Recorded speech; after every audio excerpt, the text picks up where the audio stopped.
La residencia de ancianos de 5 estrellas, Somerset House, estaba situada en un pintoresco paraje del estado de Florida, a 2 kilómetros al este de la costa del Océano Atlántico, al oeste del Golfo de México, y a poca distancia del puerto hacia el sur. Sin embargo, a pocos residentes de este apacible puerto les apetecía aventurarse más allá de la piscina o del lujoso campo para jugar una partida de golf.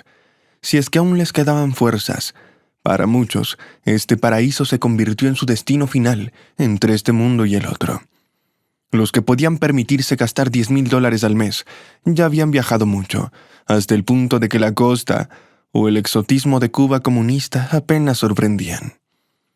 Cenaban, bebían, se daban masajes, fumaban puros de primera. Veían de vez en cuando las noticias, y cada vez estaban más convencidos de que tal vez era mejor que no se quedaran en este mundo frenético y sombrío, donde los límites entre la verdad y la mentira se habían difuminado por completo, y cualquier brújula moral se había desvanecido.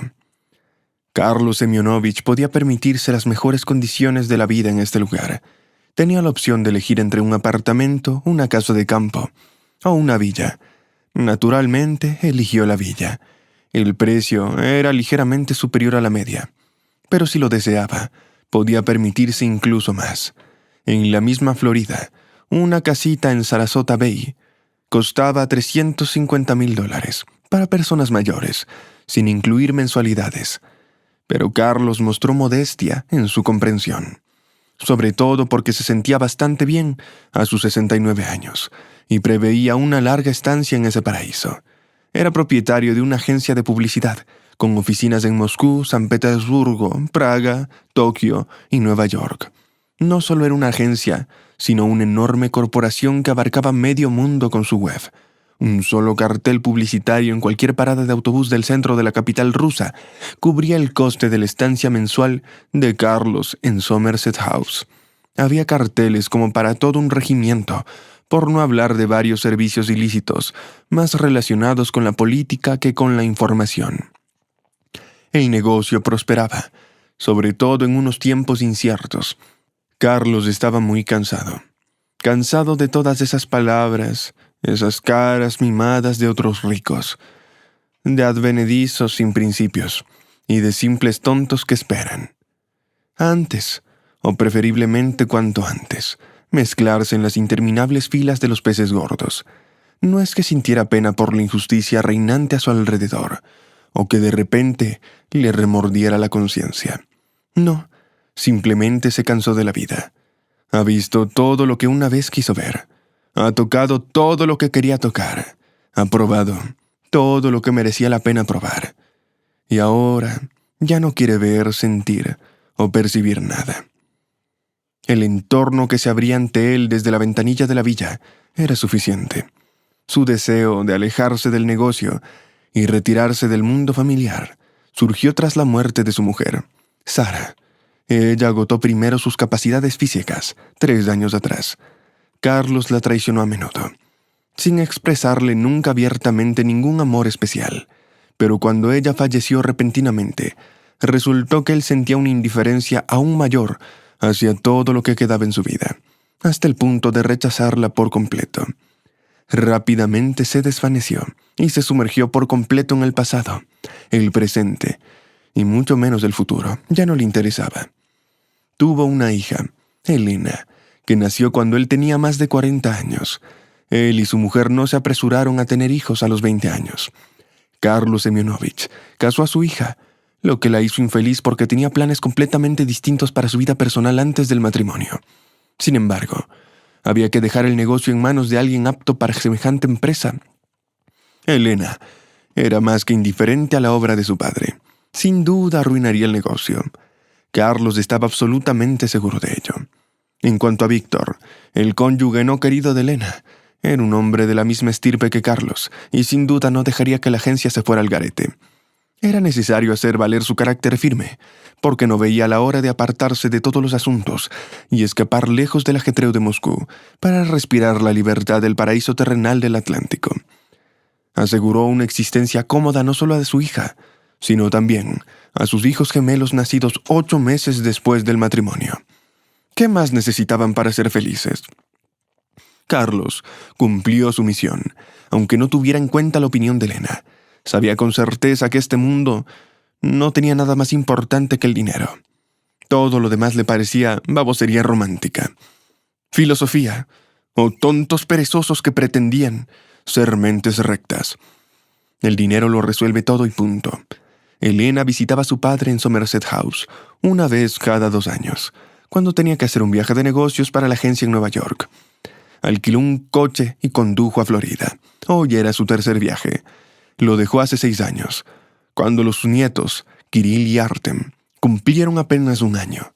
Sus nietos no habían vuelto a ver a su abuelo desde entonces. Para ellos, era casi un personaje mítico. Pero eso era bueno, pensó Elena.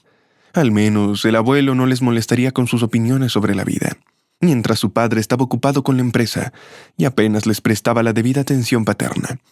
La crianza de los mellizos recaía enteramente sobre sus hombros, y al menos se alegraba de ello.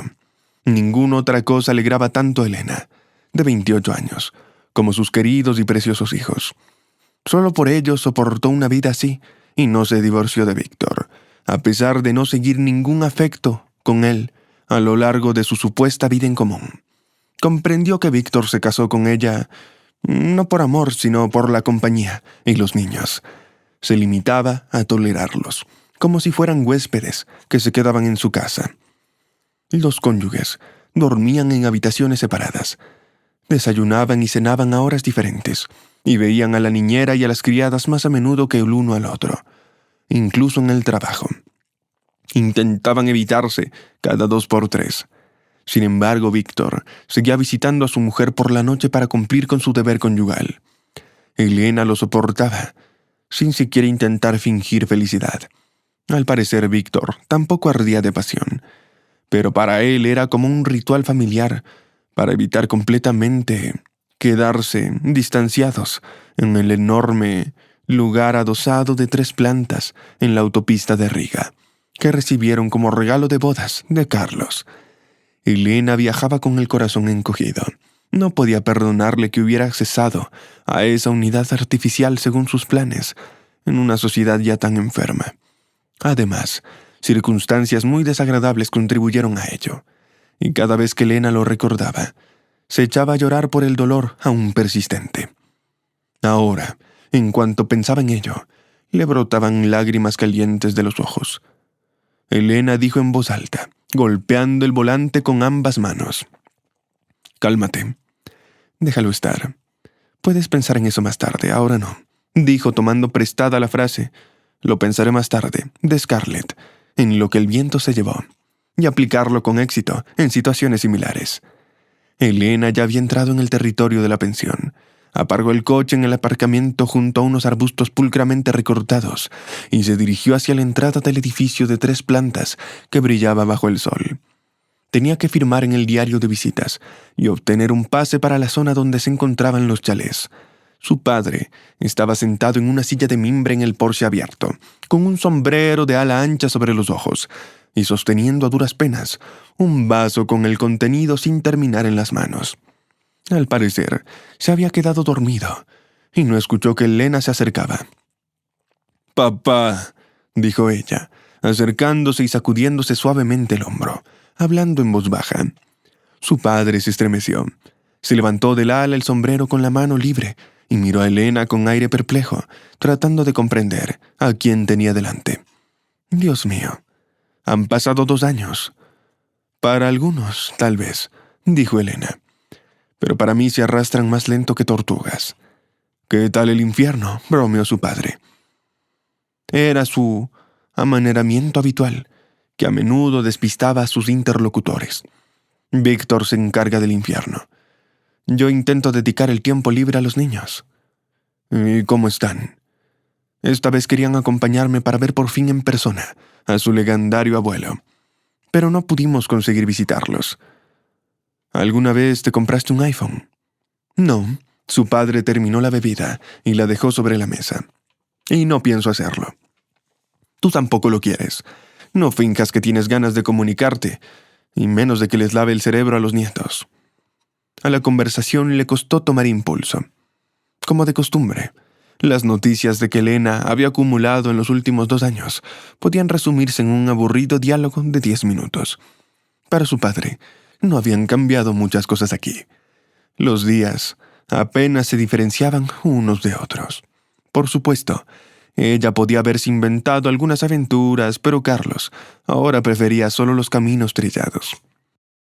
El amanecer en el este y la puesta de sol en el oeste le bastaban, y el intervalo entre estos acontecimientos lo ocupaba sobre todo en contemplar y dormitar con un puro en una mano y un vaso de cola en la otra, porque aquí el alcohol no era bienvenido. Su padre no había hecho amigos en la pensión, y en 6 años seguía sin recordar los nombres de los médicos, conserjes, masajistas y voluntarios que atendían. Le parecía que cambiaban cada mes, aunque no era así en la mayoría de los casos. Sin embargo, Elena notó cierta preocupación y tensión en el comportamiento de su padre. Parecía que quisiera decirle algo muy importante a su hija, pero no se atrevía a hacerlo.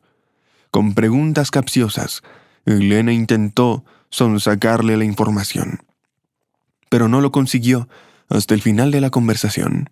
Charlaron durante un par de horas, y solo cuando Elena estaba a punto de marcharse, Carlos se levantó y dijo: «Espera, ahora». Entró en la casa y reapareció un minuto después. Le entregó una tarjeta de visita. «Toma, cógela». «¿Qué es esto?». Elena no pudo resistirse y exclamó: «Me sorprendes». «Hablo en serio, hija. Créeme, los servicios pueden ser útiles». «¿Para qué los necesito? ¿Quién es?». Elena leyó la tarjeta de visita. «Mikhail Sergeyevich», y debajo su número de teléfono. «Que yo sepa, los niños no tienen un guardaespaldas». «¿Y qué necesitan uno?». «No seas descuidada. Los niños están en un gran mundo. Colegio, clubes, actividades, todas esas cosas. Tener conductor no es suficiente para ellos». «Me estás asustando», dijo Elena con preocupación. «Víctor hace tiempo que arregló todos los asuntos de la competencia. Nadie se atreve a hacer daño a los hijos. ¿O debería preocuparme? ¿Ha pasado algo? ¿Por qué esa repentina preocupación?». «Cuando llegue el momento, será tarde. Te recomiendo encarecidamente que vayas con esta persona». «¿Quién es él?». «Porque él, Moscú, está lleno de agencias de seguridad». Su padre le puso la mano en el hombro. «Comprenderías que no te recomendaría a alguien sin motivo». «Dios mío, papá, tú sí sabes cómo arruinar el ambiente. Ahora no podré dormir hasta que vuelva a ver a mis niños». «Lo siento». «¿Quieres algo de beber?». «No, gracias. Mejor me voy antes de que inventes otro acertijo. Debo coger un avión». «Bueno, sí, por supuesto. Entonces te veo en otros 2 años. Por último, compro un teléfono. Adiós».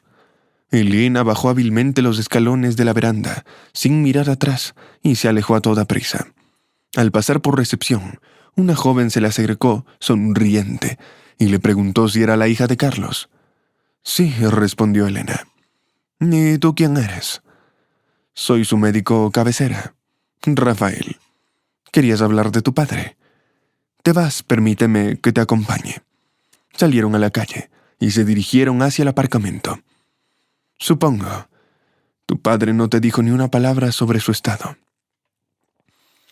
«¿Qué quieres decir? ¿Le pasa algo grave?». Me lo imaginaba. Es un hombre testarudo. No sé por qué decidió guardar silencio, pero considero mi deber informarte. Tuvo un infarto hace una semana». «Un infarto, vaya. Y es grave». «Tu padre es un hombre fuerte y se recupera con rapidez, pero el examen mostró que tal vez no resista otro ataque semejante. Tenlo en cuenta. No le visitas a menudo, y él está en contra de todos los medios modernos. Así que en caso de que ocurra algo, deberé contactarme contigo yo mismo. Digo esto para que mi llamada no sea una sorpresa para ti. Esperemos que no ocurra nada, al menos nada parecido en el futuro próximo. Pero aún así... Bueno, gracias por hacérmelo saber. Lo tendré en cuenta. Con una sonrisa triste, Rafael dijo: «Te deseo lo mejor, Elena. Adiós. Y gracias por cuidar de mi padre». Elena entró en el coche y cerró los ojos. Bueno, tarde o temprano tenía que pasar algo así. ¿De verdad mi padre nunca se atrevió a hablar de esto? ¿O sucedió algo más? ¿Qué le provocó el infarto? No dijo nada. Pero habló seriamente de este guardaespaldas. Qué extraño. Elena volvió a mirar la tarjeta de visita. Solo un nombre y un número de teléfono. Nada más. No lo entendía. Podría ser solo una coincidencia, pero su padre no era el tipo de persona que daba importancia a cosas insignificantes. En cualquier caso, debería ponerse en contacto con Liping. Quizás él supiera algo que su padre no le había revelado. Elena arrancó el motor y salió lentamente del territorio de la pensión. Necesitaba darse prisa para llegar al aeropuerto. La frialdad que se había instalado en esa relación con su padre no era algo suyo ni de su personalidad. O más bien, en parte Carlos era una persona difícil de comunicar con sus allegados. Pero en el caso de Elena, la razón residía en el amargo resentimiento que nunca había podido perdonar del todo a su padre. A los 18 años, cuando aún estudiaba el primer curso de la MCU, Elena se enamoró de un chico llamado Constantin. Él estudiaba en un instituto completamente distinto. Era 5 años mayor, y sus sentimientos mutuos estaban llenos de sincera pasión, y prometían convertirse en algo mayor, si no fuera por la interferencia de su padre. Cuando se licenció de la universidad y encontró trabajo en su especialidad, la cuestión del matrimonio se convirtió en algo serio. Le propuso matrimonio a Elena. Y ella aceptó encantada, considerándose lo bastante madura e independiente como para no pedir la bendición de su padre o madre. Ella, por supuesto, conocía las serias intenciones de su hija y en general no se oponía. Pero comprendiendo mejor la reacción de su marido, aconsejó a Elena de que no se precipitara, que diera tiempo tanto a sus sentimientos como a las circunstancias desfavorables para un paso tan importante. Profesionalmente, era agente fiscal. Los ingresos en los primeros años prometían ser decentes, pero se las habría arreglado incluso sin el apoyo de su padre. A Elena le quedaban unos 3 años para terminar sus estudios, pero Carlos ya se había entrelazado el destino de Elena en sus propios planes. Esos planes no tenían cabida para gente cualquiera, especialmente alguien como Constantin. Ni siquiera llegó a conocer a los padres de Elena. La chica no lo quería. Declaró un boicot. Se encerró en su habitación y dejó de asistir a las clases. Incluso llegó a una huelga de hambre cuando Elena recibió la terrible noticia. Constantin se ahogó mientras celebraba sus primeras vacaciones con amigos a orillas del río.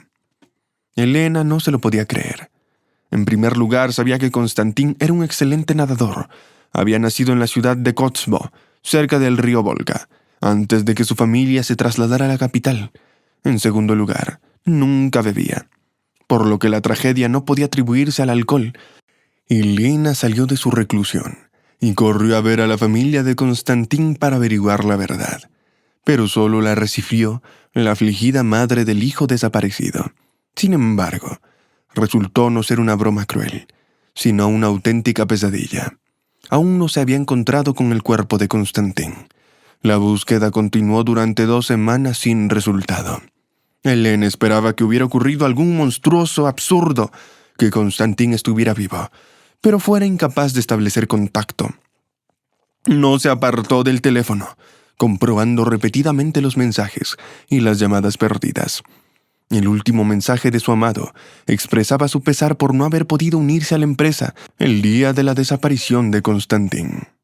Elena se culpó por no tragarse su orgullo y salir de su habitación para reunirse con su novio. Ya no le importaba su padre. Podría haber huido de casa por completo, escondiéndose como un ratón. Pero ahora, ¿qué podía hacer? Todo había sucedido ya, y el tiempo no podía volverse atrás. Pero esas cosas pasan. La gente pierde la memoria sin motivo aparente. Elena se consolaba con la fantasía de que tal vez Constantin resurgiera en algún lugar de la otra orilla, olvidando su nombre y el lugar donde había ido a parar. Elena se aferró a esas fantasías hasta la primavera.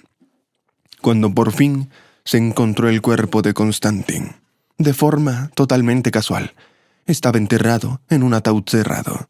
Según le contaron a Elena, desde la perspectiva de un hombre joven, no quedaba casi nada. Todo eso abrumó a Elena hasta tal punto que dejó de reconocerse a sí misma durante 6 meses enteros. Se convirtió en un vegetal. Perdió el interés por lo que ocurría a su alrededor. Abandonó la escuela, cortó toda relación con sus amigos y apenas hablaba con su padre. Durante ese periodo falleció su madre. A Elena la llevaban de aquí para allá como a una muñeca. Le presentaban a gente insignificante, incluido Víctor. Pronto se celebró su boda. La chica no comprendía nada. No le importaba lo que le estaba pasando.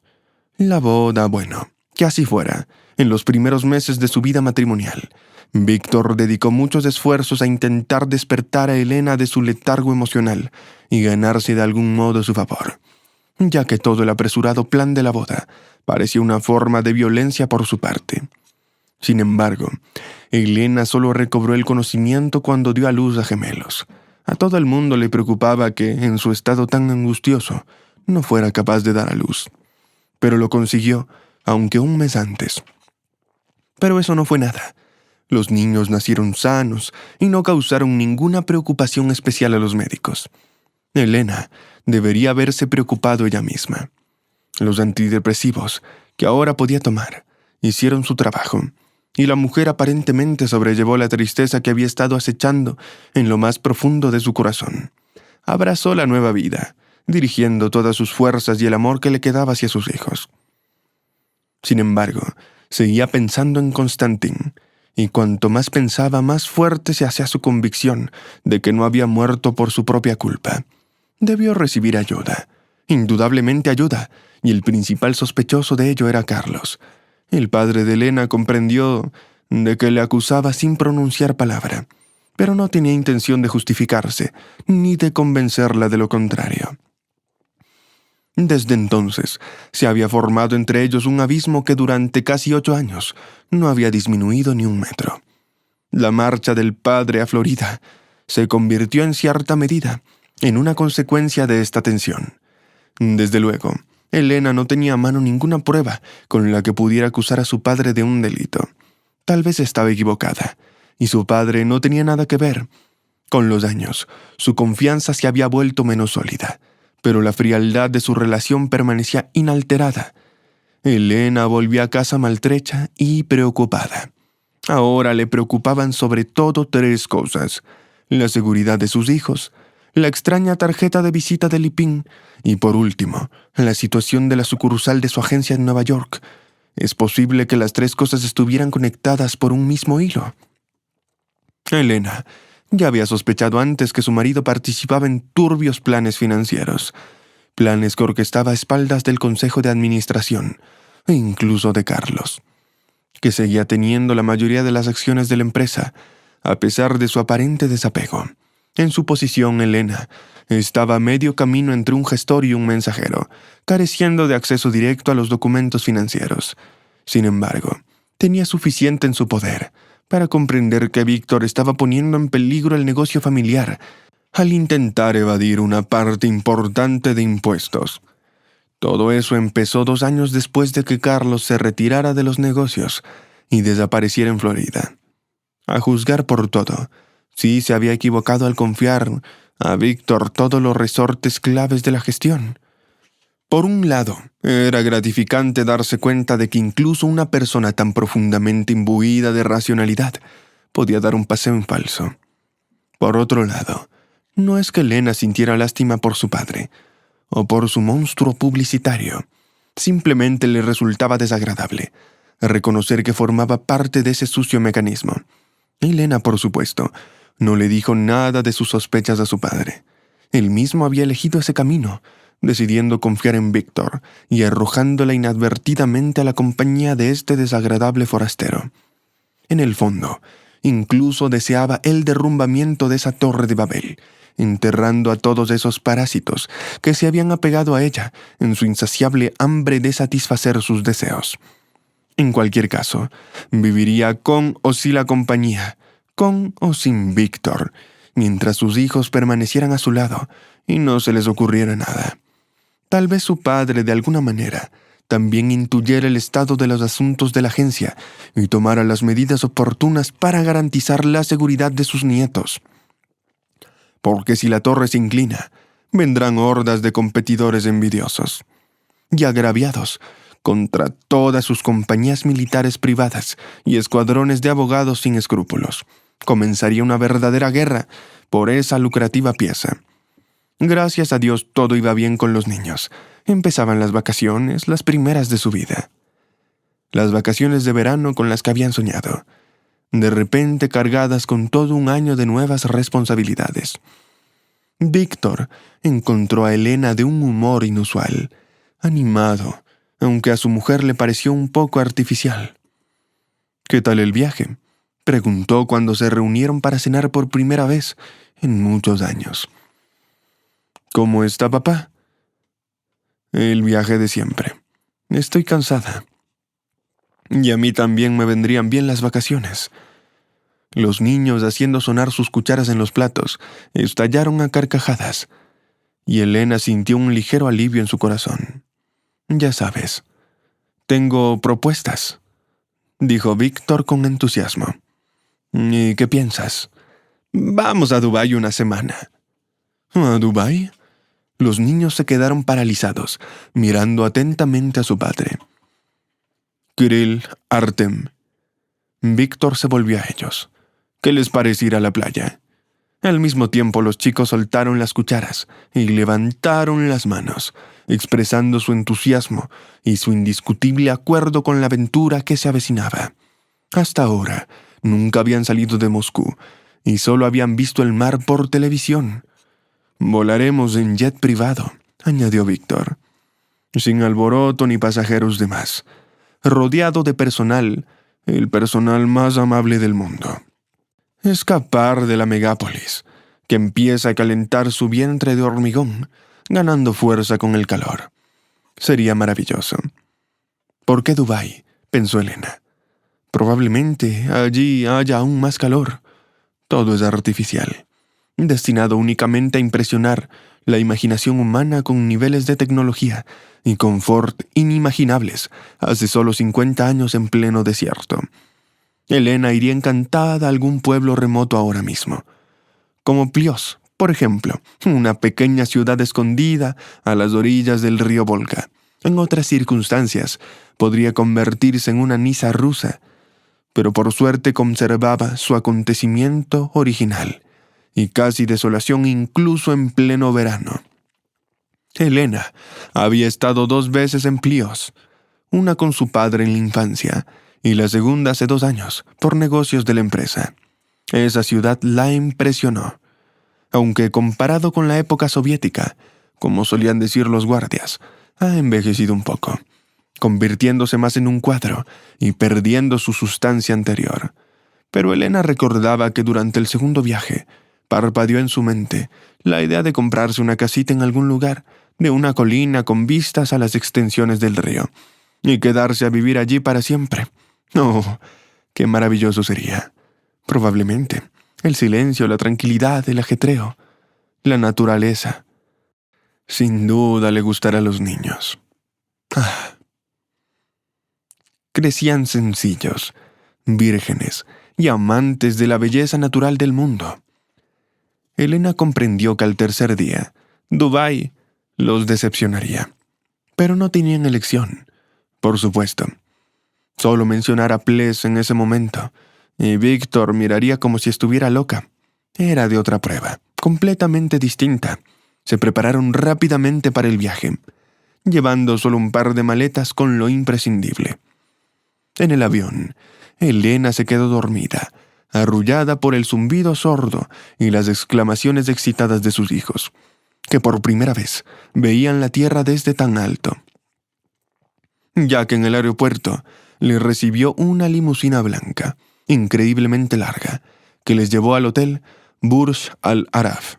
Ese edificio era un punto de referencia que recibió extraoficialmente una calificación sin precedentes de 7 estrellas por parte de periodistas. Estaba situado a 280 metros de la costa, en una isla artificial parecida a un gigantesco velero de 321 metros de altura, en cuyo interior se encontraban las habitaciones Luxury, con vistas al océano, las más caras del mundo. Su habitación abarcaba 2 pisos de altura. Abajo había un gran salón común con ventanas panorámicas que abarcaban todo el ancho de las paredes, adornado con sofás, mesas, alfombras y extravagancias de diseño al estilo árabe. En la segunda planta había dormitorios y 2 amplios cuartos de baño, unos de ellos con jacuzzi redondo hecho de mármol. Por un folleto promocional, Elena se enteró de que los constructores habían utilizado 8.000 metros cuadrados de pan de oro de 22 quilates para ese interior en todo el hotel. Elena se preguntó por qué se había gastado tanto dinero en una sola habitación. Víctor nunca había sido especialmente extravagante, y de repente, ahora sí. Los ojos de Kirill y Artem se iluminaron de emoción ante lo que veían, y desde los primeros segundos empezaron a explorar cada rincón de la habitación. Elena empezó a temer que, en este frenesí, se golpearan la cabeza con una de las escaleras o chocaran con algún objeto. Sin embargo, el vuelo, el cambio de clima y la afluencia de impresiones acabaron por cansarlos. Y a las 2 de la tarde se volvieron perezosos y empezaron a bostezar. Elena los lavó, los llevó al dormitorio y los acostó en la cama. Cuando bajó, encontró a Víctor junto a la ventana con un cenicero y un cigarrillo en las manos. Ella también se sentía cansada. Bostezó, sacudió la cabeza y se acercó a su cónyuge. El buen humor y la chispa que había estado emanando de Víctor desapareció recientemente de su rostro. Volvió a ponerse tenso. Las arrugas surcaron su frente y sus movimientos se volvieron nerviosos. ¿Pasa algo?, le preguntó Elena. Él guardó silencio. Miró a Elena con una mirada distante pero escrutadora. «Estás pálido. ¿Qué te ha pasado? ¿Estás cansado? Quiero hablarte de algo», dijo seriamente. Finalmente un escalofrío le recorrió la espina dorsal de Elena. «¿De qué se trata?» «Sobre Kirill y Artem». «Bueno, allá vamos. Ha comenzado».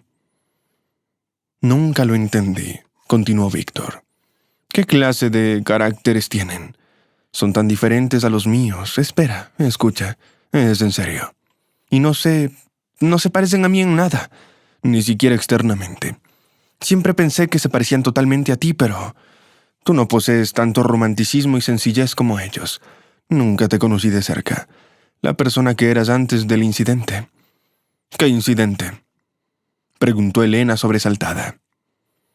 «De Constantín». «Elena, no sé cómo eran las cosas. Es todo verdad. No te observaba desde afuera y sin embargo no me casé con una persona sino con tu sombra. He intentado averiguar quién eras realmente todo este tiempo, pero no he podido. Al parecer esa parte de ti murió hace mucho tiempo». «¿Qué sentido tiene esta conversación, Víctor? No entiendo», dijo Elena. «Tal vez realmente no entiendes, al igual que yo. En general me cansé de dudar y decidí hacer una prueba de ADN». «¿Qué?» «Artem y Kirill no son mis hijos, eso es todo». Elena no podía creer lo que escuchaba. No que los chicos pudieran tener un padre diferente, sino que Víctor decidió secretamente averiguarlo. Ella, como mujer, debería haberlo sentido todo. Ellas, al menos en el límite de su conciencia, entienden de quién nacen sus seres queridos. Pero en aquel momento ella misma no lo comprendía del todo. Vivió en una nebulosa durante 1 año y medio, y las palabras de Víctor se convirtieron ahora en una verdadera revelación para ella. «Sigo perdiendo el hilo», intentó decir Elena. «No puedo creerlo». «Yo tampoco». Víctor se dio la vuelta y encendió un cigarro. De su pesado suspiro, las cenizas se desprendieron en el cenicero y cayeron sobre la alfombra blanca. 1 semana en Dubái. Las nuevas circunstancias hacían que fuera una verdadera tortura. Ahora estaba claro por qué Víctor había gastado tanto. Al parecer, Quería suavizar el golpe a Elena con la noticia. O tal vez pretendía convertir esos 7 días en una tortura propia. Temía que Elena se marchara en un arrebato de ira si se hubieran quedado en la ciudad o si hubiera llevado a los niños con ella. Elena se quedó preguntándose por las intenciones de aquel hombre y siguió sintiendo un misterio sin resolver. Por todas partes pululaban turistas excitados, la mayoría de los cuales estaban allí por primera vez. Tipos brutales, que por casualidad se convirtieron en poseedores de millones, con sus novias frívolas, arrastradas por el viento pasajero, y en cualquier momento dispuestas a salir volando. Viejos aninados que fingían haber visto mucho en su vida, lamentando en secreto todo el dinero gastado superficialmente. Incluso los jeques árabes, para quienes ese tipo de vida era habitual desde hace tiempo, trataban de mantener un aire de majestuosa indiferencia, aunque en sus corazones probablemente estaban encantados como niños. El fingimiento y el engaño reinaban por doquier. El lujo aplastaba cada fibra del propio ser, y la discrepancia entre lo que se ganaba y lo que se gastaba volvía las mentes del revés. Todo eso irritaba aún más a Elena, y lo más horrible era que tenía que llevar una máscara, fingiendo ser una madre feliz, por el bien de los niños. Los chicos no debían sospechar ningún engaño, porque solo esas almas inocentes pueden percibir todo como algo que se da por supuesto, encontrando en ellos lo que escapa la temerosa percepción de los adultos. Eran las primeras vacaciones de verdad, y Elena forzaba la sonrisa, conteniendo las lágrimas que le llenaban los ojos de vez en cuando. Intentó divertirse todo lo que pudo, pero por la noche le dolía la cara, y las raíces del pelo parecían atravesarle el cuero cabelludo como agujas calientes. Dirigiendo sus esfuerzos hacia el interior, intentando alcanzar su cerebro con un aguijón venenoso, temía perder el control y sufrir un colapso. Bastaría un reproche de Víctor, una palabra descuidada o un roce inapropiado en la situación actual. Afortunadamente, había 4 dormitorios separados en el segundo piso, y los cónyuges no se cruzaban por la noche. Se notaba que Víctor estaba ansioso por terminar esas estúpidas vacaciones. Tal vez no podía prever la impresión abrumadora que le causaría la conversación con su mujer el primer día. Durante los 7 días, Elena y él solo intercambiaron unas pocas palabras. Permanecieron la mayor parte del tiempo en silencio, entregándose a las típicas actividades turísticas. Artem y Kirill, gracias a Dios, no prestaron mucha atención. Estaban acostumbrados. Les sorprendería y alertaría más si de repente mostraran más interés. La tortura terminó cuando el avión aterrizó. Ahora podían centrarse en asuntos reales, deshacerse de la máscara y ser ellos mismos. Lo primero que Elena quería hacer era llamar a ese misterioso Lipín y concretar una cita. Carlos, a pesar de no saber exactamente lo que pasaba, tenía sospechas. Elena ya no tenía dudas al respecto. Seguía sin entender cómo un huracán originado en algún lugar lejano amenazaba a sus chicos. Pero sabía que debía levantar muros de protección desde ahora mismo, a la primera oportunidad que se le presentara. Elena marcó el número indicado en la tarjeta de visita, pero nadie contestó al otro lado. Ni siquiera la voz de un contestador automático. Lo intentó una y otra vez, pero sin éxito. Según el calendario, era domingo. Quizás Lipín prefería aislarse del mundo los domingos. Se encogió de hombros. Llamaría mañana. Si era necesario, llamaría sin cesar, porque alguien tenía que contestar en algún momento. Durante el día, Elena se las arregló para echarse una siesta, pero cerca de medianoche se desplomó en la cama, exhausta, e inmediatamente cayó en un profundo sueño lleno de oscuridad y temores. La despertó la desagradable sensación de la mano de alguien deslizándose por su cuerpo. Abrió los ojos y vio ante ella el rostro excitado de Víctor, que se metía en la cama con ella, explorándole el pecho y los muslos con sus manos. Ella dio un respingo y se apartó torpemente, golpeándole los codos contra la esquina de la mesilla de noche. Elena gritó de dolor, y una palma caliente y húmeda le tapó la boca de inmediato. «Tss», sisió Víctor. «Soy yo, cálmate». «¿Qué quieres? ¿Por qué estás aquí?» «Soy tu marido», dijo el hombre con una voz que mezclaba notas de coñac y olor a tabaco. «Yo no te llamé. Te has vuelto completamente loco. ¡Fuera!» «¿Qué te pasa?» Víctor levantó la voz, agarrándola por los hombros con fuerza. Apretó con fuerza a Elena contra el colchón y se cernió sobre ella como una roca. «Yo también quiero tener un hijo. ¿Entiendes? Mi propio hijo. Tenemos que hacer eso juntos. No puedo soportarlo. No quiero que todo quede en manos de extraños». «¿Qué hablas? Suéltame». «Sabes de lo que hablo. Usa tu cerebro y despierta. Ya no puedo vivir así. No puedo. Estoy rodeado de extraños. Estás delirando. Aceptaré que no me amas, que nunca me has amado. No me importa.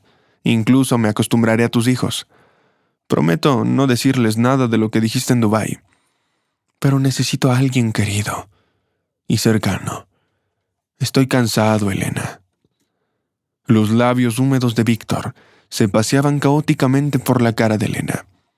Estaba a punto de perder el conocimiento por el horror y la incomprensión de lo que estaba ocurriendo.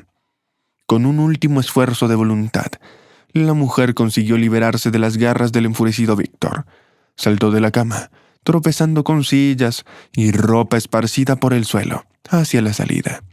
Pero Víctor, como una bestia depredadora que se detecta a una presa escurridiza, saltó y trató de arrastrar a Elena de nuevo a la cama. Ella quería gritar, pedir ayuda, pero temía que los niños la escucharan. Se resistió con todas las fuerzas. Víctor perdió completamente el control, dándose cuenta de que así no podía conseguir nada de su cónyuge. Finalmente la soltó y se quedó inmóvil durante un segundo. Luego la golpeó con todas las fuerzas en la nariz. Unas chispas brillantes destellaron ante sus ojos. Empezó a caer atrás de Elena, tratando instintivamente de agarrarse a algo. Pero no encontró apoyo. Se golpeó la cabeza contra la mesilla de noche y su visión se oscureció por completo. Recuperó el conocimiento hacia las 4 de la madrugada, con la primera luz del alba. La ventana del dormitorio estaba ligeramente abierta, y ráfagas de viento y frío entraban en la habitación. Elena estaba tumbada, tapada con una manta con la cabeza palpitante, y sintiendo el dolor que le recorría todo el cuerpo. Se tocó la cara con la mano. El dolor se volvió agudo de inmediato. Se ha roto la nariz. Elena intentó levantarse. Su visión se nubló. Tanteando con los pies, se levantó con cautela. No es nada, vivirá. Lentamente entró al cuarto de baño. Miró dentro. Sí, tenía la nariz rota. A 1 centímetro del puente se había secado una fina línea de sangre. Era extraño que no se hubiera hinchado tanto como ella esperaba.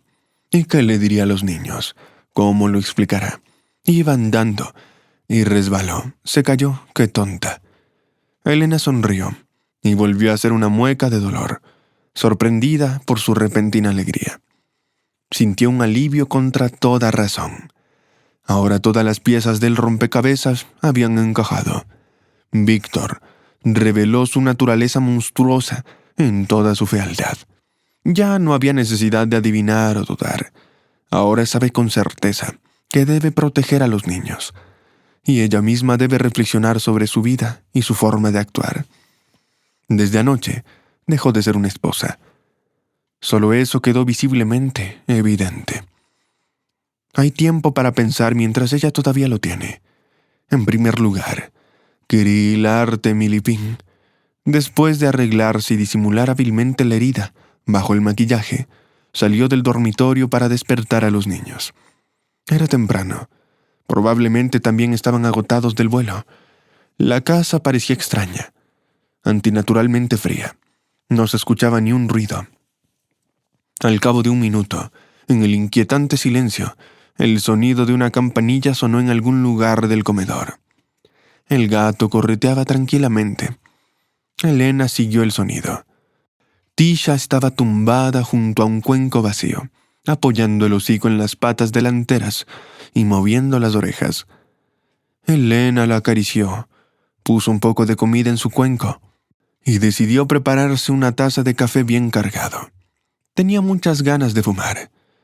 No lo había hecho desde la universidad y nunca había sentido un deseo tan fuerte hasta esa mañana. Pero le parecía insoportable todo. Terminó su café, buscó en el comedor y luego la veranda donde Víctor solía fumar, pero no encontró nada. Se puso un poncho y salió, esperando ver al jardinero o a alguien del personal para pedir un cigarrillo. Delante de la casa solo estaba un coche.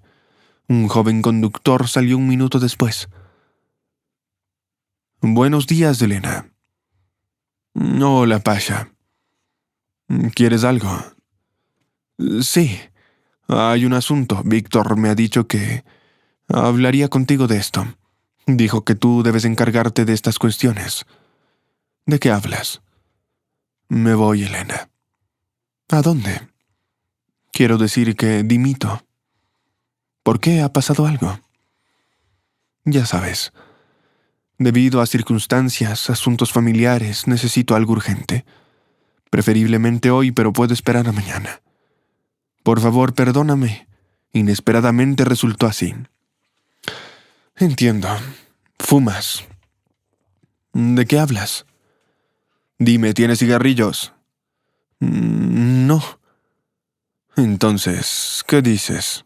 Elena suspiró pesadamente. «En principio, es lo mejor.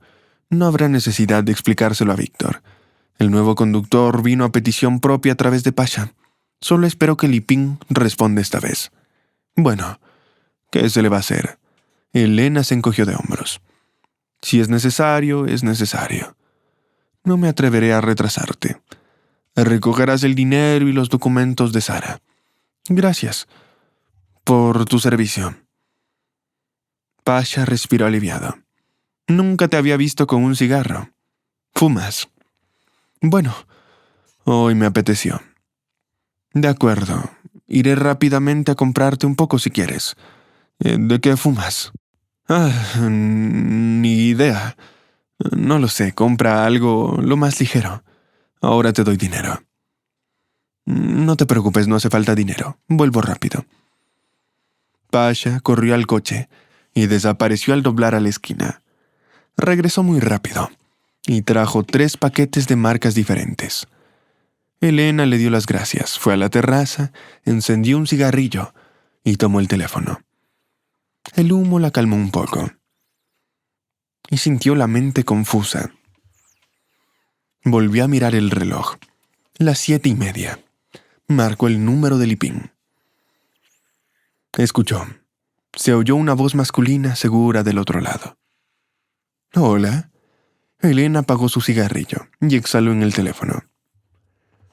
«Es Mikhail». «Hola, me llamo Elena. Carlos me ha dado tu tarjeta. ¿Todavía haces de guardaespaldas?» Mikhail hizo una pausa y en el teléfono sonó el claxon de un coche. «Maldita sea». «Lo siento, ¿qué fue eso?» «Disculpa. No era para ti. Estoy conduciendo ahora mismo. Una señora ha confundido la izquierda y la derecha». «Bueno, dime, ¿necesitas un guardaespaldas?» «No para mí. Para mis hijos, 2 niños de 7 años. ¿Eres conductor también?» «Bueno, como has escuchado, sí. Conduzco y doy seguridad». «Entonces podremos reunirnos y discutir los detalles del trabajo». «Claro que sí. Puedo ir ahora mismo si te conviene. ¿Estás lejos de la ciudad?» «En la avenida Risky. En realidad no estoy lejos, a unos 15 minutos en coche». «Maravilloso. Te doy la dirección y espero». «Muy bien, adelante». 20 minutos más tarde, un Toyota plateado entró por la puerta y salió un hombre alto de unos 30 años. Era bastante difícil determinar su edad exacta debido a su andar pesado y su rostro desfigurado con cicatrices. Incluso en su cabeza, calva, había rastros de cortes profundos. Pero a pesar de su aspecto intimidante, Mijaíl, de alguna manera extraña, hizo que Elena se sintiera cómoda. Había algo muy tranquilizador en él. Algunos de sus movimientos y gestos, sus entonaciones y expresiones, parecían visibles y audibles, como si hubiera encontrado a un viejo conocido. Estaban sentados en la cafetería, tomando café. Elena encendía un cigarro tras otro, tratando de calmar su inquieta imaginación. «¿Cómo conoces a mi padre?», preguntó Elena. «Carlos y yo nos conocimos hace unos 3 meses por asuntos de trabajo. Yo estaba en Florida por negocios». Me hace preguntarme, ¿qué es eso de confiar en gente desconocida? No es propio de él, si es que confía en alguien. Pero me recomendó a usted encarecidamente. Dios, hasta su sonrisa le recordaba a Elena algo dolorosamente familiar. Supongo tenía sus razones para esto. «Y no te conozco», soltó Elena. Mijaíl apenas se inmutó. «Ya sabes, tuve que relacionarme con todo tipo de gente antes de hacer seguridad. Es posible que te haya visto en algún lado. ¿Y qué hacías antes? ¿Eras detective o algo así?» Bueno, en realidad fue una investigación prolongada, lo que me llevó a Somerset House. Carlos me ayudó en el asunto. ¿Tu cara te asusta? No, lo siento. Es probablemente algo muy poco cortés preguntarte esto. Créeme, tener esta cara es una ventaja para un guardaespaldas. A menudo ayuda a resolver las cosas antes de que se agraven. Y la causa de mi apariencia fue nada más un banal accidente de coche. Yo era pasajero, ni fue mi culpa. Puedes estar tranquila de mis habilidades al volante. Encontrarás recomendaciones de mis anteriores lugares de trabajo en mis documentos. Actualmente estoy disponible. Así que si todo te parece bien, llámame. Estaré esperando. De acuerdo. En ese momento Kirill y Artem bajaron corriendo las escaleras, riendo y golpeando los escalones con los pies descalzos. «Mamá, ¿por qué no nos despertaste?», exclamó Artem con reproche. «¿No se te olvidó qué día es hoy?». Elena se levantó y agarró a los chicos que habían chocado con ella. «¿Qué día es hoy?». «Bueno, mamá». Kirill la miró con severidad. «Deberías saberlo. Prometiste que hoy iríamos al parque acuático. Lo olvidaste. ¿Y por qué estás descalza? Vamos, ponte las zapatillas. Luego lávate y desayuna. Y después hablaremos del parque acuático y de quién recibirá al huésped. Oh, qué chicos tan civilizados». Los niños, atisbando desde detrás de la espalda de Elena, amenazaron con examinar a Mijaíl con curiosidad. «Hola», dijeron ambos simultáneamente.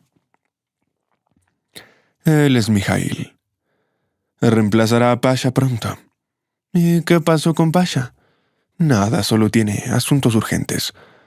Vamos a lo nuestro y vistámonos bien. Yo me ocuparé del desayuno».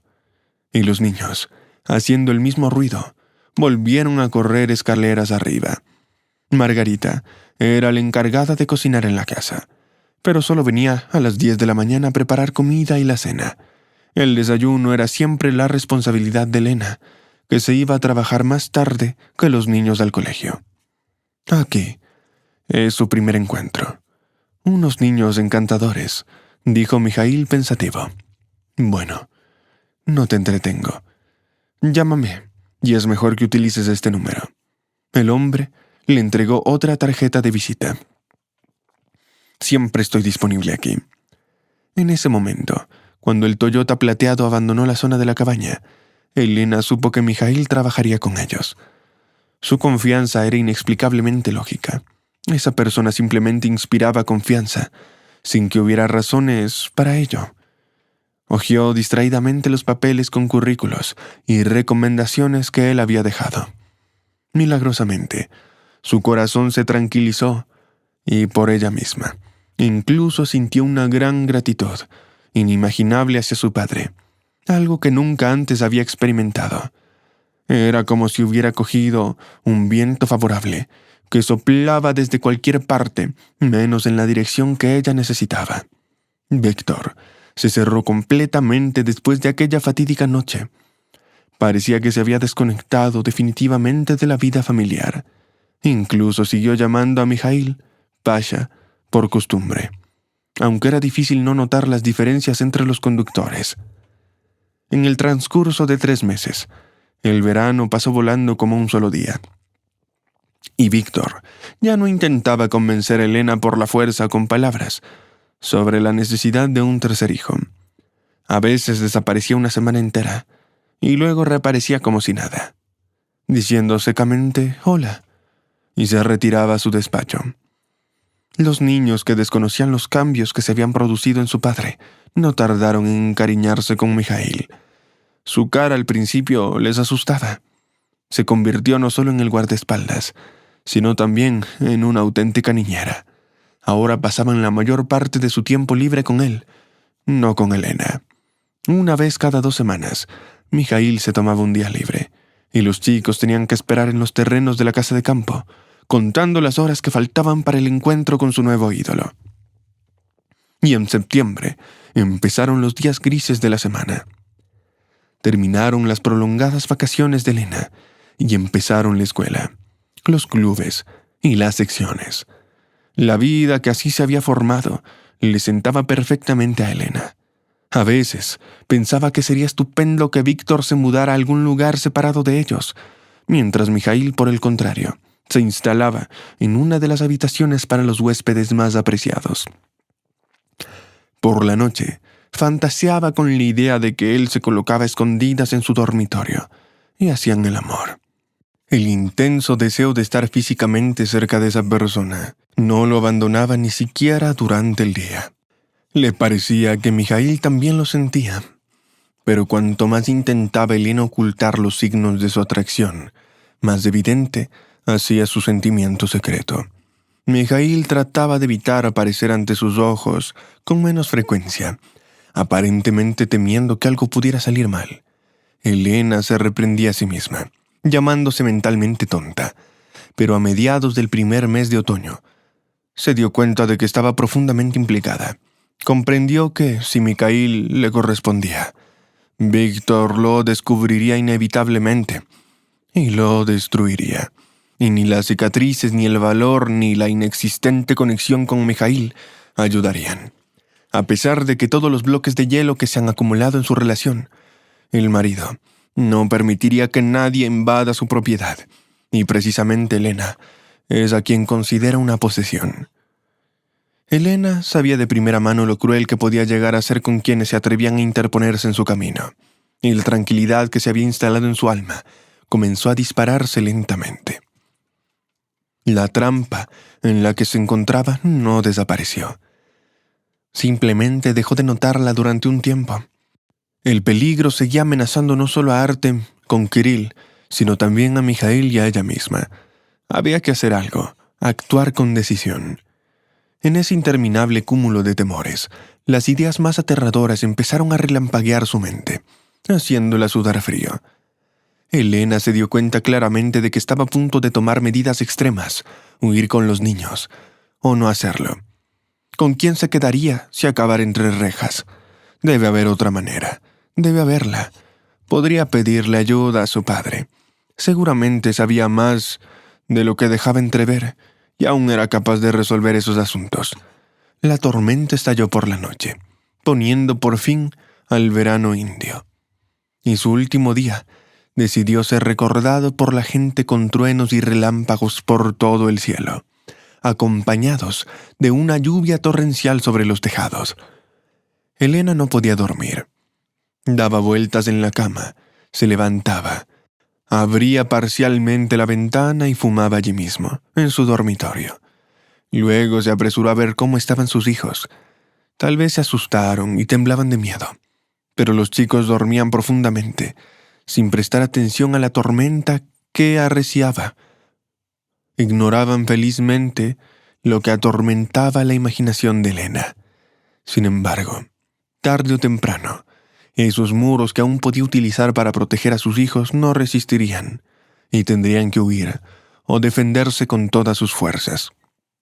Después de pasar unos 5 minutos perdida en pensamientos, Elena regresó a su habitación y vio encenderse la pantalla del teléfono. Un segundo después, empezó a sonar. ¿Quién podría necesitarla a estas horas? El corazón le dio un vuelco al pecho.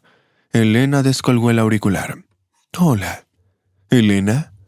Una voz con acento familiar habló en inglés, y el corazón de la mujer se detuvo por completo.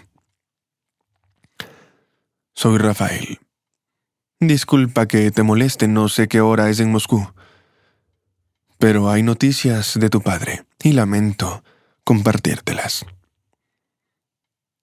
Elena permaneció en silencio, esperando escuchar la terrible palabra. «Ha fallecido». Empezó a temblar, y justo cuando un trueno retumbaba fuera, se perdió las últimas palabras de Rafael. Ella temblaba. «Rafael, no entiendo lo que acabas de decir». «Carlos ha tenido un segundo ataque. Me temo que no va a durar mucho más. Debes venir a despedirte. Recupera la conciencia de vez en cuando». Y me pidió que te llamara sin falta. «Sí, iré mañana, Rafael». «Date prisa, Elena. Adiós».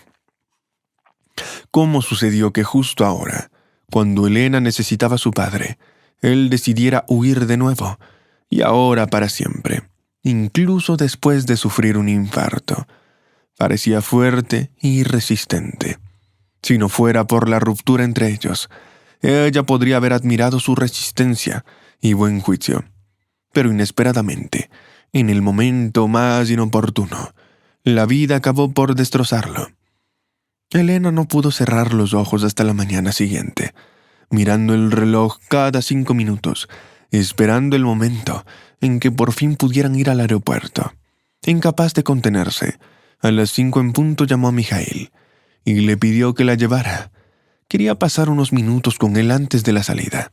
Por el camino, Elena le contó no solo lo que había sucedido, sino también lo que podría pasar después. Se desataría una verdadera guerra entre los directores gubernamentales, y el jugador más peligroso en la división de bienes y autoridad es Víctor. Tal vez, incluso lo más probable, su padre había conseguido transferir legalmente el paquete de control, y ahora todo dependía de quién se convertiría en el propietario. Si era Víctor, cosa que Elena ahora tenía razones para dudar, entonces podría hacerlo mejor. Dejaría de prestarle atención a ella y a los niños, centrándose en el poder y en las perspectivas emergentes. Pero la idea de que ella se convirtiera en la propietaria le aterrorizaba. «Elena», dijo tranquilamente Mijail, «no te arrincones antes de tiempo. No mires lejos. Da un paso, y eso siempre será suficiente. Hay demasiadas incógnitas en esta ecuación». Elena no entendió el comentario filosófico. Su mente ya estaba hecho un lío, patas arriba. Pero el hecho de que Mijail mantuviera la calma y hablara con confianza la tranquilizó un poco. «Te pido, Mijail, que estés especialmente atento a Kirill y Artem mientras yo esté fuera. Por supuesto, puedes contar conmigo, te aseguro que todo irá bien», dijo Mijail, como si él solo controlara el desarrollo de la situación. Elena sintió que era algo más que una frase estándar que utilizaba para calmar a un interlocutor desconcentrado. Transmitía la certeza absoluta de que las cosas estarían bien. «De acuerdo». La mujer miró a Mijail con sorpresa. No había cambiado de expresión ni se había girado.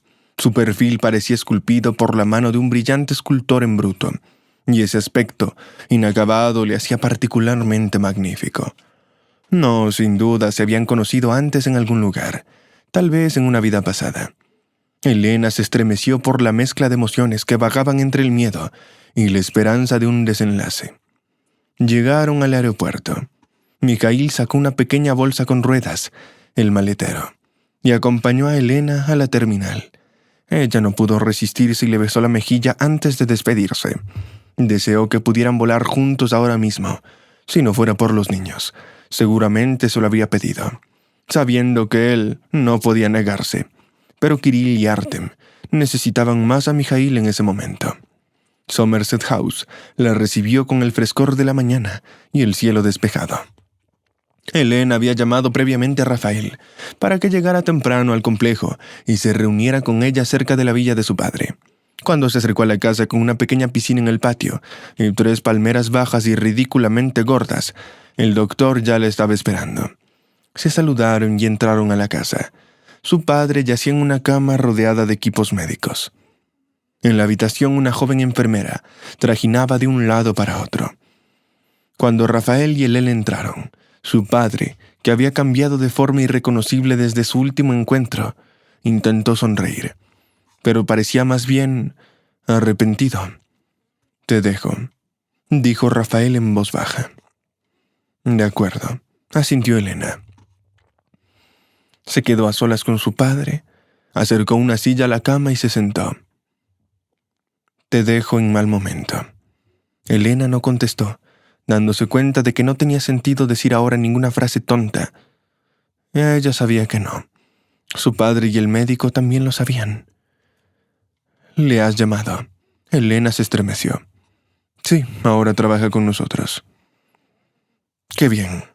Por fin le has hecho caso a tu padre». «Explícate, papá. ¿Por qué él? ¿Y por qué ahora?» «¿Qué nos une?» «El pasado, hija». «¿Tu pasado?» «No te entiendo», repitió Elena. Su padre sacudió ligeramente la cabeza y puso la mano fría sobre la de Elena. «Pensé que tu corazón te guiaría».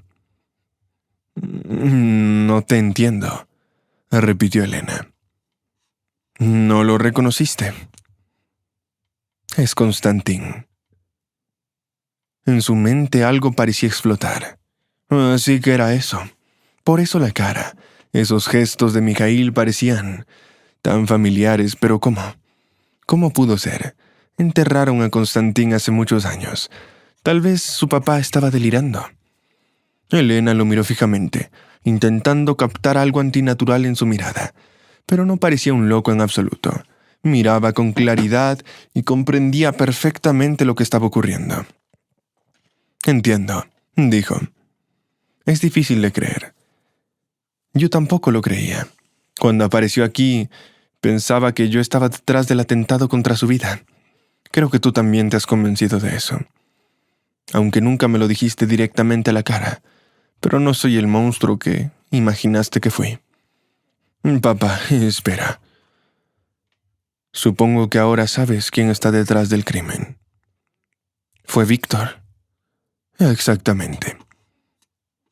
Es el mayor error de mi vida, un error que nunca quise creer. Aparté esos pensamientos. Me convencí de que era simplemente un accidente desafortunado, una coincidencia. Y cínicamente decidí aprovecharme de eso. Kirill y Artem son hijos de él, ¿verdad? Sí. ¿Y tú siempre lo supiste? No. Víctor hizo una prueba de ADN. ¡Qué sinvergüenza!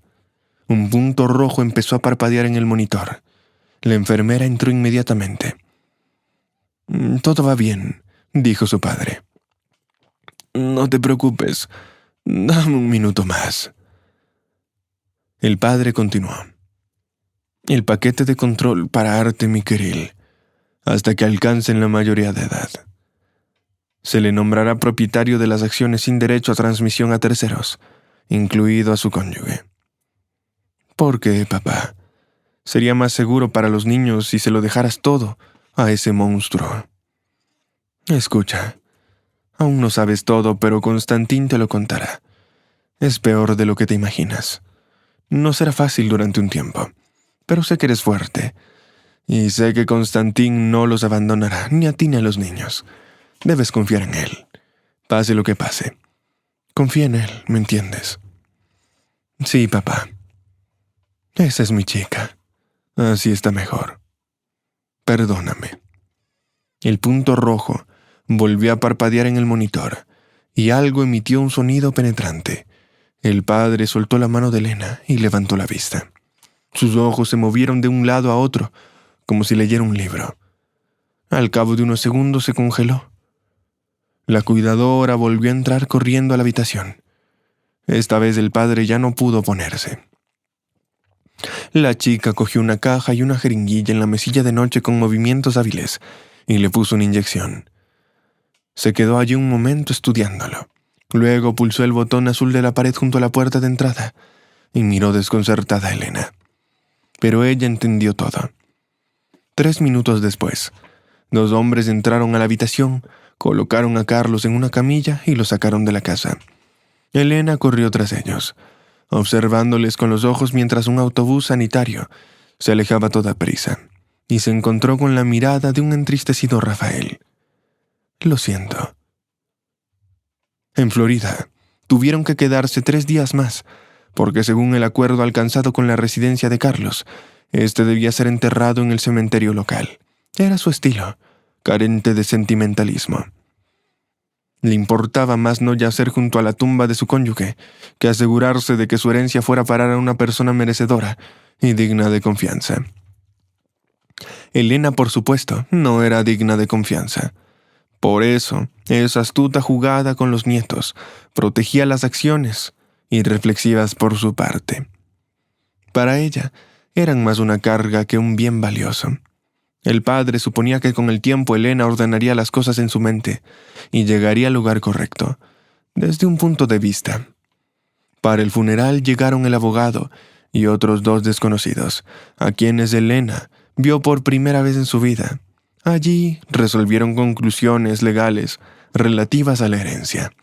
Siguiendo la firme recomendación del abogado, las acciones fueron depositadas en la cámara acorazada de un banco, donde su padre guardaba desde hace tiempo otros documentos. Los nervios de Elena, ya de por sí frágiles, se hicieron aún más añicos. Antes de partir, pasó toda la mañana intentando sin éxito ponerse en contacto con sus hijos o con Constantin.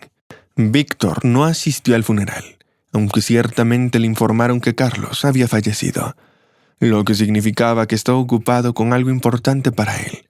Había empezado ya la guerra. Elena seguía sin atreverse a preguntarle al abogado qué pasaría si sus hijos no llegaban a la edad adulta. Incluso el pensamiento fugaz de ello le causaba un dolor insoportable. A partir de ahora los chicos estaban en peligro, y toda la esperanza descansaba en Constantin, como insistió el difunto Carlos. Elena no había cerrado los ojos. Cuanto más se acercaba a Moscú, más miedo tenía.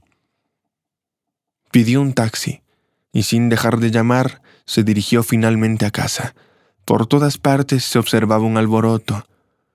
Los coches habían invadido el césped y los parterres, y algunas personas con cables que sobresalían de sus orejas se paseaban escrutando todo. A Elena también la saludaron como a una invitada. Le pidieron sus documentos y comprobaron si llevaba armas. Luego se disculparon secamente y la dejaron entrar a casa. Víctor, despeinado y excitado, la recibió. ¿Qué está pasando aquí? Víctor le hizo un gesto para que le siguiera. Se recluyeron en la sala de la chimenea, donde no había ni seguridad ni personal. Nervioso, el marido preguntó: ¿Dónde lo has encontrado? Oh, Mijail. ¿Qué? Elena no se dio cuenta de inmediato de quién le preguntaba a Víctor, porque después de la última conversación con su padre, se había acostumbrado a que en realidad fuera Constantin. El conductor. Pasha renunció, y me dejaste a mí la decisión sobre ese asunto. Lo has olvidado. Lo recuerdo, pero ¿por qué? ¿Quién lo recomendó? Padre, ¿qué está pasando? Y los niños, debo verlos. Entonces está claro. ¿Qué está claro? ¿Dónde están Artem y Kirill? No lo sé. ¿Cómo que no lo sabes? ¿Y qué tiene que ver Mijail con esto? Elena casi mencionó su verdadero nombre. Él es quien secuestró a los hijos. ¿Qué? ¿Cómo? Tranquilamente los llevó al colegio ayer por la mañana, y desde entonces no ha venido, ni he sabido nada de él.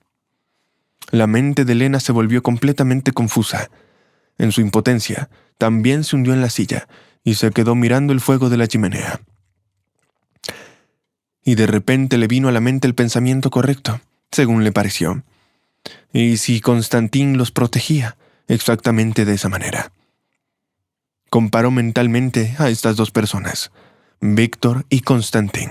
El primero podría muy bien ser la razón de la desaparición de ese trío, si de alguna manera descubría quién se escondía detrás de la identidad de Mijaíl. Pero Constantín parecía por encima en esa comparación.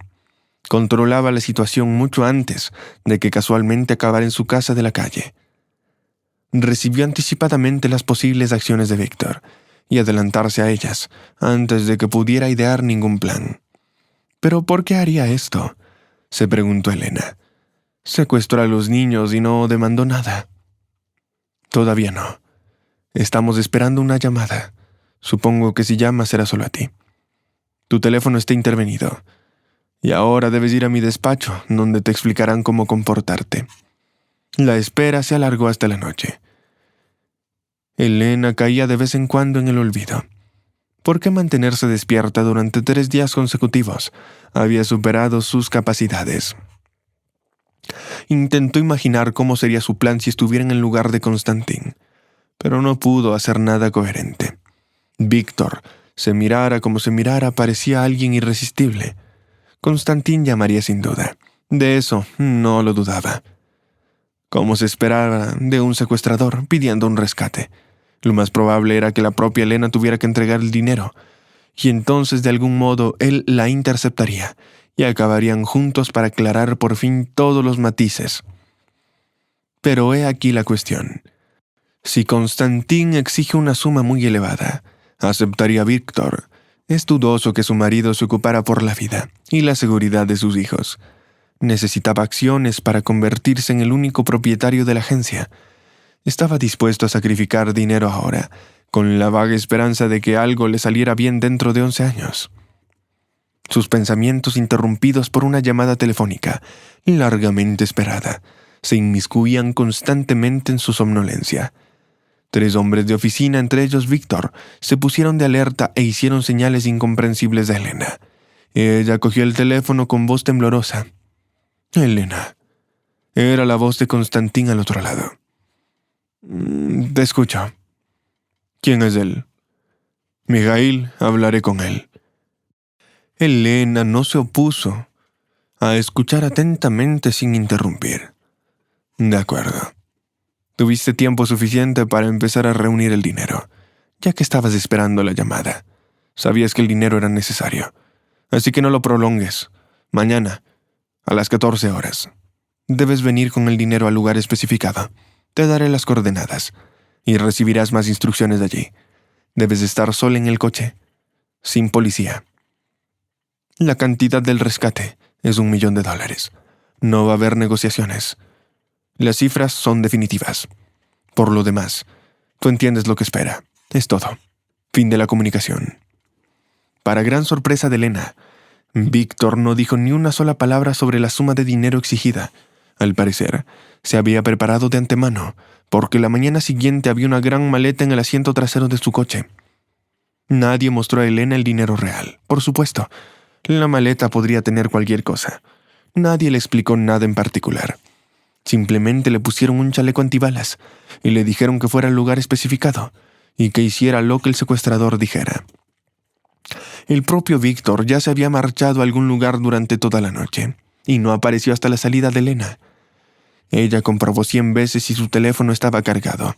Lo colocó delante de ella en el salpicadero del coche y rezó en silencio, deseándose suerte a sí misma y a Constantín, y luego pisó el acelerador. La autopista por la que tenía que conducir estaba inusualmente desierta. Podría haber acelerado y llegar al punto designado en media hora, pero Elena comprendió la importancia de seguir el horario, como Constantín se había referido esta vez. Luchó por contenerse, ansiando ver a sus hijos y explicárselo todo a su amado del pasado, que había reaparecido de repente. No notó ninguna cola detrás de ella. Aunque estaba segura de que alguien la seguía, Víctor no daba un céntimo sin motivo. Y no era por el dinero. No le importaba. Y en aquella llamada, hecha por alguien desconocido para él. Si Víctor conocía la verdad, no estaría tan seguro de sí mismo. Constantín seguramente tenía un as bajo la manga. De lo contrario, no correría un riesgo tan evidente. Ahora, la autopista terminaba, y Elena giró hacia una carretera secundaria llena de baches y charcos por la lluvia que había caído la noche anterior. Por el retrovisor pasó un todoterreno negro. A pesar de todo, le seguían, y aún quedaban unos 4 kilómetros de recorrer. Más adelante, apareció un estrecho puente de carril, seguido inmediatamente por una intersección. Cuando Elena cruzó el puente, un camión apareció de repente detrás de ella, bloqueando la carretera, con su carrocería tras frenar. No había otra forma de que el perseguidor cruzara el río, que no fuera a través de la barricada. Así de fácil, sonrió Elena para sus adentros. La carretera giró bruscamente a la izquierda, y unos 100 metros después del giro, la mujer vio un coche familiar, el Toyota plateado. Era el lugar exacto donde debían reunirse para recibir nuevas instrucciones. Elena aminoró la marcha y se hizo a un lado. Un momento después, una mujer se apeó del Toyota, mirando atentamente a su alrededor, escuchando el silencio interrumpido únicamente por el leve suspiro de las hojas. La puerta del Toyota se abrió ligeramente, y Constantín se asomó, agitando la mano. Elena se precipitó a él casi corriendo, olvidándose de la maleta con el dinero. Con un gesto, él le indicó que fuera a la puerta opuesta y subiera al coche. Elena estaba confusa, no sabía cómo comportarse. Por encima de todo, quería ver a los niños y escuchar las palabras de Constantín que confirmara sus sospechas de que todo era por su protección. Pero, ¿y si fuera de otra manera? ¿Y si todo era una fantasía? De repente, su padre se equivocó, creyendo que Constantín supuestamente real se había aparecido. Elena protestó contra todo esto con todo su ser. Subió al coche y vio a Constantín esperándola. Su rostro era serio e impasible. «Debes confiar en mí», dijo sin voltearse a ella. «Prometí proteger a los niños, y es lo que hice». Elena ni siquiera se dio cuenta de cómo, desde el primer segundo, cambiaron repentinamente a usar el usted en lugar de tú y yo. «Lo sé», dijo ella. El hombre se dio la vuelta, y la alegría brilló en sus ojos. Pero se contuvo de emociones innecesarias. «Carlos», preguntó. «¿Se las arregló para contármelo todo? ¿O casi todo? ¿Dejó la mayor parte de la historia para ti? ¿Nos vamos o esperamos a alguien? Quiero ver a los niños». «Sí, un momento». En ese momento, el coche de Elena se incorporó a la carretera y aceleró, adelantando al Toyota. Elena, desconcertada, miró a Constantín. «Ahí hay dinero», susurró en voz baja. «No te preocupes, si están allí, cosa que dudo mucho, no irán a ninguna parte. Mi hombre desviará su atención, es un corredor profesional, no te preocupes. El camión probablemente ya despejó el camino. Es hora de moverse». «¿A dónde vamos?» «Tomaremos un camino diferente. Te lo explico cuando lleguemos. Por ahora tira el teléfono. Y quítate ese tonto chaleco. Nadie te va a disparar». Elena hizo lo que le dijo Constantín. Pisó el acelerador. Y tras conducir 1 kilómetro más giró por la carretera al bosque. Serpentearon por el bosque durante unos 40 minutos, hasta que se detuvieron en un pequeño claro rodeado de altos pinos. Cruzaron la zanja por un puente hecho con 3 troncos y entraron en un sendero apenas visible que empezaba allí mismo. El camino a pie duró otros 15 minutos. Durante todo el trayecto, permanecieron en silencio, cada uno en sus pensamientos. Finalmente apareció una cabaña, de las que suelen utilizar los cazadores o guardas de caza. Era robusta y baja, con una ventana y un pequeño porche con 2 escalones. Artem y Kirill ya esperaban dentro de la casa. Elena se precipitó de inmediato en sus brazos, llorando y riendo de alegría. «Gracias, gracias Dios». Cuando cayó el crepúsculo y sus agitadas emociones se calmaron un poco, Elena metió a los satisfechos chicos a la cama, después de que pasaran 1 hora relatando con entusiasmo sus aventuras. ni cómo les había permitido incluso faltar a clases en aquel remoto lugar entre abetos y pinos. Disfrutaban en la cabaña tanto como en Dubái. Absorbían como una esponja todo lo que el vasto mundo les ofrecía, lleno de revelaciones y secretos. Mientras Elena disfrutaba de su tiempo con los chicos, Constantín preparaba una cena tardía en la diminuta cocina. La habitación estaba dividida en dos partes, por una simple cortina, y aromas desconocidos llenaban el aire, una mezcla de follaje maduro, resina, queroseno y pescado frito. Elena se moría de ganas de oír la pieza más importante que faltaba en la historia de Constantín. Cuando los niños se durmieron, cerró las cortinas que se separaban en su rincón de la otra mitad.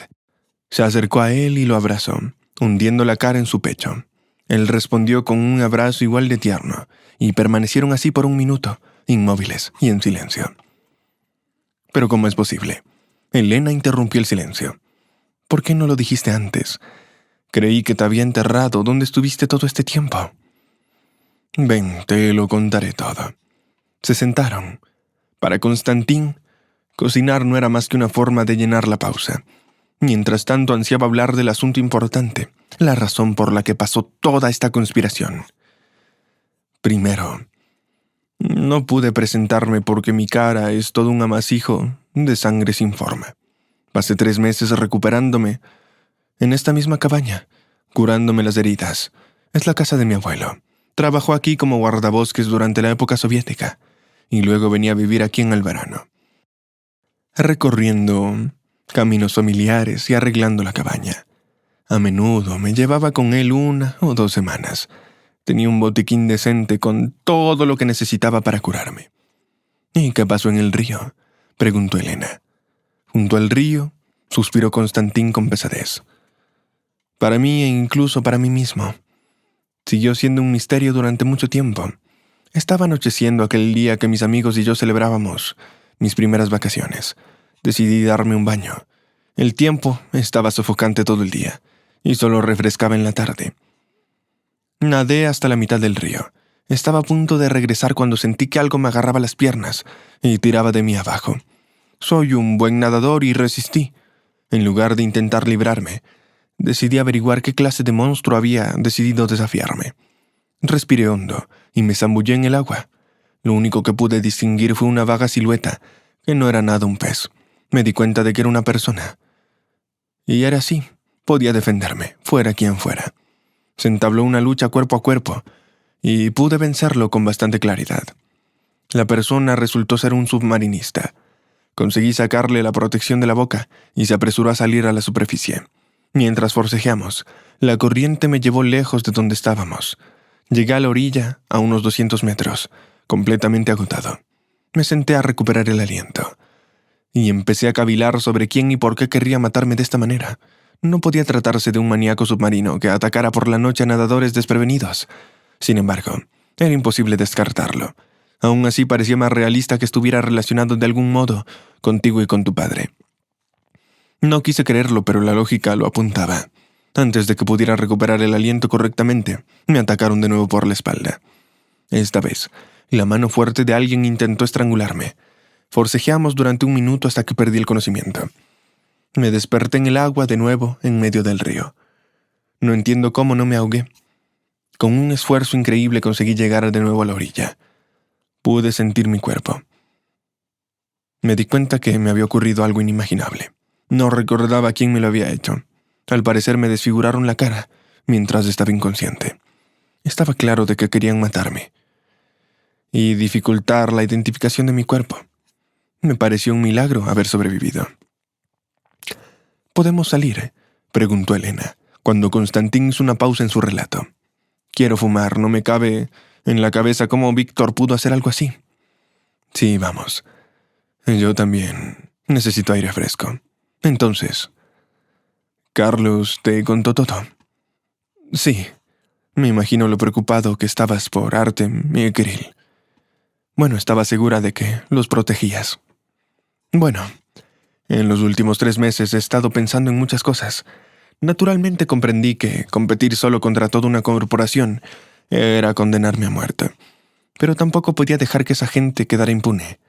Cuando mi cara se curó, Dejándome completamente irreconocible, lo primero que hice fue ir con un amigo, el único en el que podía confiar. Me ayudó con dinero, ropa, y me presentó a las personas adecuadas, que estaban cerca de las estructuras poderosas, pero que juegan su propio juego. Son personas idealistas, imposibles de comprar. Sus capacidades eran limitadas, pero no se negaron a ayudarme. Toda esta historia se desarrolló muy lentamente, con la máxima cautela y secretismo. Sin embargo, conseguimos desarrollar un plan algo factible. Solo necesitábamos indagar desde el ángulo indiferente, no desde el lado del intento de asesinato. 2 años más tarde, no hubo sospechosos del crimen, ni una sola prueba. Pero había algo a lo que agarrarse desde la perspectiva de las manipulaciones financieras de la agencia. Funcionó muy bien, sobre todo después de que Carlos diera oficialmente un paso atrás y se diera todo el control a Víctor. Víctor se volvió descuidado, heredando tantos que hubo motivos suficientes para el arresto. El plan estaba a punto de completarse cuando de repente algo fue mal. Dentro de esta organización no oficial, que se llevaba al cabo de una investigación al margen de los canales oficiales, empezaron a producirse cambios. Personas conocidas empezaron a marcharse y otras nuevas, en las que no podía confiar, ocuparon su lugar. Sin embargo, habíamos reunido una cantidad considerable de material. Solo necesitábamos encontrar la manera de utilizarlo. Para eso hicieron falta otros 4 años. Fui a Florida a ver a Carlos, llevado por la desesperación. Fue algo espontáneo e impaciente. Quería encontrarme cara a cara con la persona que, en mi opinión, había provocado ese lío hace 7 años. Me arriesgué. Era un escenario así. Toda la operación pudo haberse ido al garete. Mis nervios no eran de acero. Simplemente tuve suerte. Y lo más importante fue que tu padre me abrió los ojos de la verdadera situación. Ese día todo encajaba. Carlos decidió ayudarme. La maquinaria de investigación por fin empezó a funcionar. Todo lo que tenía que hacer era presentar hechos irrefutables. Luego vino la cuestión de su seguridad, la seguridad de nuestros hijos. ¿Y ahora qué? Lo de los niños, ya lo sabes. ¿Cómo te enteraste? Lo sospeché el día que estuviste en la maternidad. Yo estaba allí, y más tarde hice una simple prueba de ADN. Fue una gran sorpresa. ¿Y qué hacemos ahora? Ahora todo ha quedado atrás. Esta noche por fin se pone fin a todo. Ahora mismo se están llevando a cabo registros en tu casa y en todas las sucursales de la agencia. Ni Víctor ni nadie de los implicados escapará de este castigo. Puedes estar segura de esto. Así que, entonces mañana seremos libres. Libres. Y con toda la vida por delante. La vida que tú y yo imaginábamos. En el camino a su nueva vida. Y mañana darán el primer paso juntos, Elena, Constantín, Artem y Kirill. Nada podía oscurecer su felicidad.